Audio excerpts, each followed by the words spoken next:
Nos acompaña aquí en el estudio el exalcalde de Bogotá, exministro de Gobierno durante la administración de Belisario Betancur, ex senador de la República, escritor, como ex constituyente. ¿Cómo más quiere que lo presente?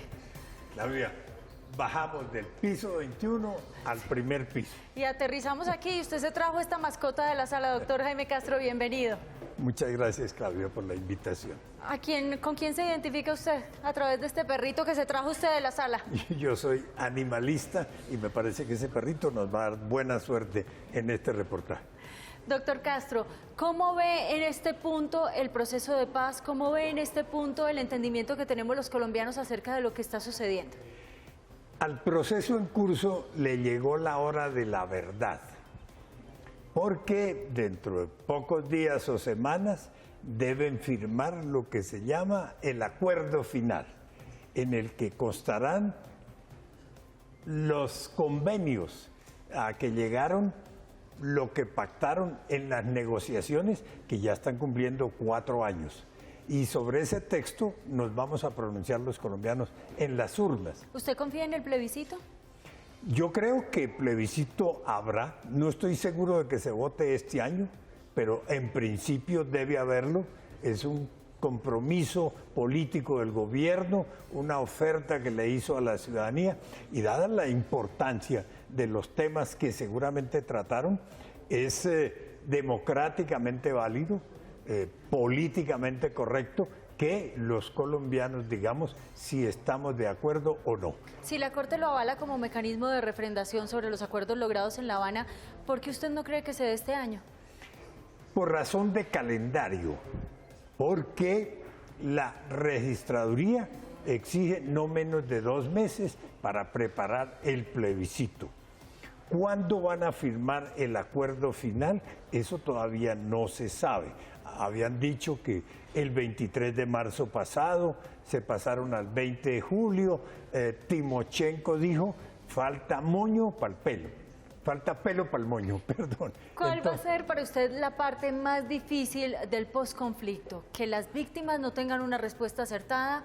¿Esta sustitución de los cultivos ilícitos? ¿Estas veredas transitorias de normalización? ¿Cuál será para usted el punto más complicado? Son varios los interrogantes, los puntos difíciles. Usted ha señalado algunos de ellos.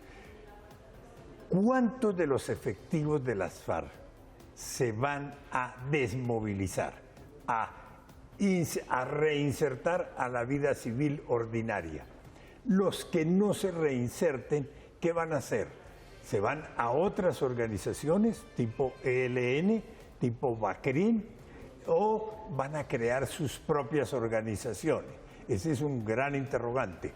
¿Qué va a pasar con los espacios físicos que dejen las FARC? ¿Quién los va a ocupar? ¿El Estado a través del Ejército u otras organizaciones delincuenciales? ¿Qué va a pasar con el negocio del narcotráfico?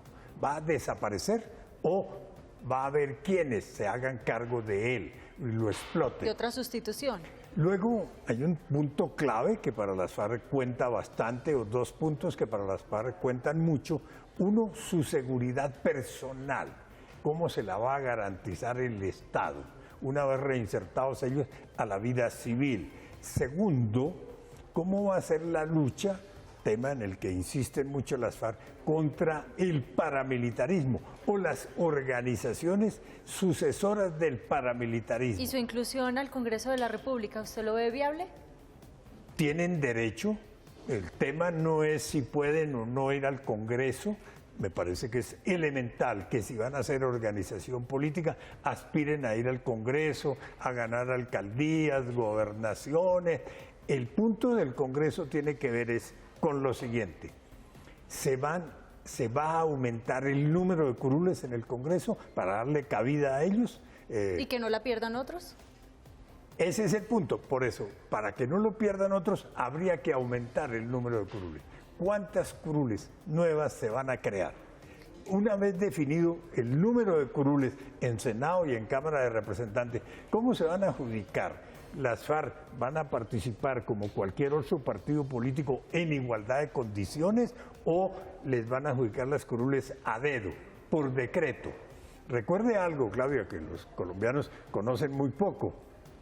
Las FARC crearon a mediados de los años 80, durante el gobierno de Belisario Betancur, un partido político que se llamó Unión Patriótica, y fueron a elecciones sin pedir que les adjudicaran a ellos con nombre propio un determinado número de curules, sin pedir que se cambiara el régimen electoral. Fueron como un partido más y les fue muy bien. En ese momento eligieron 17 congresistas, entre senadores y representantes. Entonces ellos saben cómo hacer política. Ojo, Iván Márquez, hoy negociador en La Habana y miembro del secretariado de las FARC, fue representante a la Cámara, se posesionó, actuó como representante a la Cámara. Entonces ellos saben que esa hacer política la han hecho, además, no digamos mentiras, tienen platica para hacer la campaña. Ahora que se dice que las campañas son tan costosas, ellos tienen recursos para financiar sus campañas electorales. Señor Castro, cuando hablamos de las FARC nos imaginamos la selva, nos imaginamos el campo, pero también hay guerrilla urbana. Poco se ha hablado de esa guerrilla. Ese es un punto muy importante. Todo indica que tienen del orden de 10.000 milicianos. Ellos llaman milicianos sus apoyos logísticos de carácter urbano, que cumplen labores de inteligencia, que les colaboran de una u otra manera. Se dice que esas 10.000 personas están remuneradas por las FARC. Reciben una suma mensual, vaya uno a saber de cuánto, porque viven con esa suma mensual que las FARC les dan. Ya uno de los negociadores de las FARC en La Habana dijo que a las llamadas zonas de ubicación, donde se van a concentrar los efectivos de las FARC durante 6 meses, deben ir igualmente los milicianos. La pregunta es, ¿van a ir todos? Es gente que para los cuerpos de seguridad del Estado no existen. Finalmente, ¿cuál es su mensaje para los pesimistas que todavía no confían y no creen en este proceso? No, yo creo que en esa materia no hay que ser ni optimista, volviendo la paz una especie de emoción primaria, ni tampoco pesimista. Hay que ser realista. Hay que ser realista. Timochenko hizo una frase en el discurso que pronunció ante el presidente Santos el pasado 23 de junio, donde dijo: lo que nos espera, lo que sigue, lo que viene, no es un camino tachonado de rosas. Vamos a tener muchas dificultades, vamos a tener inconvenientes. Bueno, sin que hayan firmado el acuerdo final, ya hay uno de los frentes de las FARC que dijo: no nos desmovilizamos, nosotros somos disidentes, en La Habana los llaman, entiendo que renegados, y acaba de haber un enfrentamiento armado del ejército con las FARC. En fin, dificultades va a haber, tropiezos va a haber, hay que asumirlos con realismo, entendiendo que hacen parte de un proceso complejo, difícil. Hay que contar con lo siguiente, Claudia: la comunidad internacional está apoyando el proceso por múltiples razones. La primera de ellas es que el conflicto colombiano se volvió un problema geopolítico, y el conflicto colombiano genera 2 cosas: narcotráfico, y eso le interesa a la comunidad internacional. Es un foco de producción de narcotráfico, y las FARC son un cartel de narcotráfico. Genera terrorismo, que también le interesa a la comunidad internacional.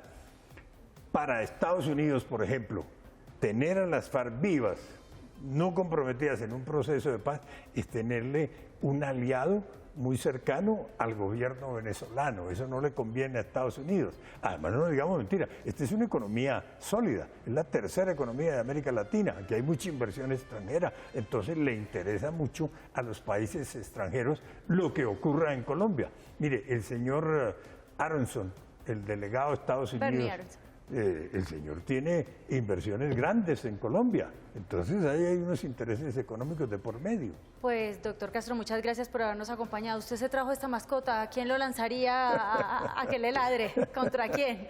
No, los perritos puede que ladren, pero no le hacen daño a nadie. Son una gran compañía, son el mejor amigo del hombre. Así es, buen mensaje. Con este mensaje terminamos. Muchísimas gracias por habernos acompañado. Gracias, Claudia, por su invitación.